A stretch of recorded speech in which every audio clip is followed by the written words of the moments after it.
Aposto que você nunca ouviu falar do lendário oásis de Zerzura. Dizem que esta antiga cidade está escondida em algum lugar profundo do deserto do Saara, e sua descoberta pode significar riquezas inimagináveis e segredos incalculáveis.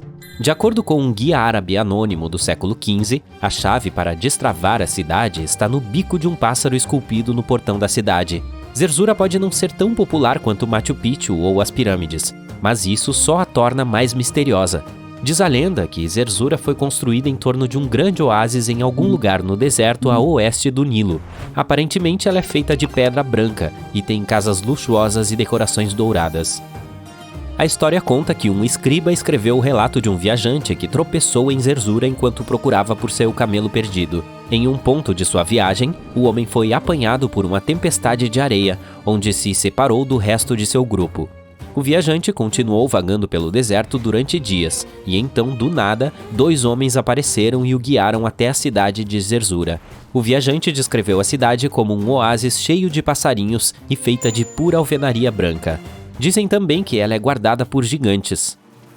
Em 1835, um egiptólogo inglês chamado John Gardner Wilkinson mencionou a cidade em um de seus livros. Ele falou com um egípcio que encontrou a cidade por acidente após dias perambulando pelo deserto. Ele mencionou algumas ruínas, pedras incomuns e um grande oásis cercado de palmeiras. O homem até deu algumas instruções sobre como a cidade poderia ser encontrada, indicando que ela poderia estar no deserto ocidental do Egito. Mas aqui está a reviravolta. Mesmo que um grupo de exploradores tenha saído para encontrar Zerzura, eles não tiveram sucesso. Ao mesmo tempo, tropeçaram em um monte de oásis anteriormente desconhecidos. No início do século XIX, numerosas expedições foram enviadas para encontrar a cidade, inclusive uma com uma frota de caminhões Ford modelo A. Mas infelizmente nenhuma foi bem sucedida. Outros dizem que Zerzura certa vez existiu, mas não mais. É possível que tenha sido engolida pelo deserto. Acredita-se que naquela época, o deserto do Saara fosse na verdade verde. Os cientistas até encontraram vestígios de rios antigos que corriam pela área há 100 mil anos, criando corredores verdes através do deserto. Mas Zerzura pode nunca ter sido real para começar. Talvez só tenha existido na mente das pessoas, um produto da imaginação delas enquanto lutavam no deserto africano. Durante milhares de anos, as pessoas ficaram obcecadas com a caça a outra cidade perdida, Atlântida. Mas se este lugar realmente existisse, onde na Terra ou sob o mar poderia ser? De acordo com Platão, Atlântida era um lugar real, e supostamente estava localizada em algum lugar no Oceano Atlântico, perto do Estreito de Gibraltar. Mas como esta cidade mítica se tornou sinônimo de uma sociedade perfeita e paradisíaca? Bem, você pode agradecer a Ignatius Donnelly por isso. O escritor americano publicou um livro em 1882, onde delineou 13 hipóteses sobre a existência de Atlântida. Donnelly acreditava verdadeiramente que esta cidade perdida era onde humanos antigos viveram em paz e alegria por séculos. Donnelly até mesmo pensava que Atlântida era a fonte original de muitas civilizações antigas ao redor do mundo. E se seguíssemos apenas as pistas de Platão, poderíamos certamente encontrar Atlântida. Soa como uma caça ao tesouro, certo? O que inspirou Donnelly a ir nesta busca em primeiro lugar, você pergunta? Aparentemente, um arqueólogo amador descobriu a cidade de Troia usando como guia a Ilíada de Homero. Bem, se Troia era real, então por que não Atlântida? Naquele tempo, algumas pessoas acreditavam que a América era a lendária Atlântida. Colombo realmente despertou alguma emoção quando trouxe de volta notícias sobre o novo mundo para a Europa. Mas a verdadeira caça por Atlântida só começou nos séculos 20 e 21. Algumas pessoas tentaram conectar os pontos entre uma erupção vulcânica na ilha de Santorini e a destruição de assentamentos minoicos. Mas em 2018, uma equipe de investigadores alegou ter resolvido, anunciando que haviam descoberto provas concretas de que Atlântida havia existido. Mas qual era a prova deles?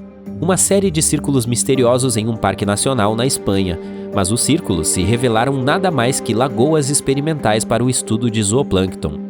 Sejamos realistas, não há provas reais de que a cidade perdida de Platão, Atlântida, tenha realmente existido, mas isso não torna a busca menos empolgante, não é mesmo? A Fonte da Juventude não é uma cidade perdida em si, mas é outro local mítico em que muitos afirmam ter tropeçado ao longo dos anos. Há muito tempo, as pessoas estavam obcecadas com a ideia de viver para sempre, ou pelo menos prolongar a vida o máximo possível. Cada cultura tinha sua própria história selvagem, como os gregos falando de uma fonte mágica que deixava as pessoas viverem mais tempo, ou Alexandre o Grande encontrando um rio do paraíso capaz de curar os feridos. Lendas japonesas falavam de fontes termais capazes de rejuvenescer as pessoas, enquanto os caribenhos falavam sobre os poderes restauradores da água em uma de suas próprias terras místicas. Os exploradores procuraram em todo lugar por essas águas mágicas, mas nada. Provavelmente a mais famosa de todas seja a história do explorador espanhol Juan Ponce de León, que pensou tê-la encontrado na Flórida. Bem, Ponce de León era um personagem e tanto. Ele navegou com Colombo e se tornou uma figura importante na área agora conhecida como a República Dominicana. Ele encontrou ouro em Porto Rico e até se tornou o administrador da ilha. Mas quando o governante da Espanha decidiu substituí-lo em suas funções, ele ficou chateado e decidiu explorar a Flórida, procurando ouro e a fonte da juventude. Ele explorou as Bahamas, mas infelizmente não encontrou ouro ou água mágica. No entanto, fez o seu caminho para a Flórida. Ele explorou a costa e até descobriu a corrente do Golfo. Infelizmente, sua última expedição não correu bem e ele ficou ferido. Mas a lenda de que ele procurava a fonte da juventude continuou viva. Mesmo que os historiadores pensem que ele não estava realmente procurando a fonte da juventude, milhares de pessoas visitam o Parque Arqueológico da Fonte da Juventude todos os anos para experimentar a água com cheiro de enxofre.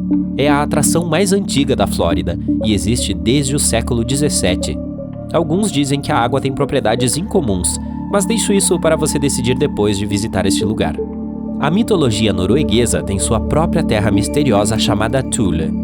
Dizem que está em algum lugar entre a Escandinávia e a Islândia, onde o sol mal brilha e o frio ataca com força. O povo de lá sobrevive com uma dieta de milhete, ervas, frutas e raízes, acompanhados de uma bebida à base de grãos e mel. Quanto à sua localização exata, os estudiosos não parecem concordar até hoje. O lendário explorador grego Pitéas foi dito ser o primeiro a tropeçar em Thule durante sua busca por minas de estanho. Ele navegou para o norte, passando pela Escócia, e após 6 longos dias de navegação, chegou a Thule. As pessoas de lá, segundo Pitéas, eram bastante primitivas, mas isso não é surpresa, já que eram apenas simples fazendeiros vivendo da terra. Eles mostraram a Pitéas onde o sol se punha no dia mais curto do ano. Também lhe disseram que, no inverno, o sol nunca se levantava, e no verão não havia noite. Por muitos anos, os historiadores têm debatido a verdadeira identidade desta terra mítica de Thule. Alguns dizem que é a Islândia, enquanto outros afirmam que é a Noruega. Um pouco de progresso foi feito recentemente com a ajuda de uma equipe de pesquisadores. Se suas descobertas estiverem corretas, Thule pode ser a esquiva ilha de Smola. Ela fica mais ao sul do que qualquer uma das ilhas norueguesas que estavam na lista de concorrentes. Pode ser muito cedo para celebrar, mas parece que Thule foi finalmente encontrada.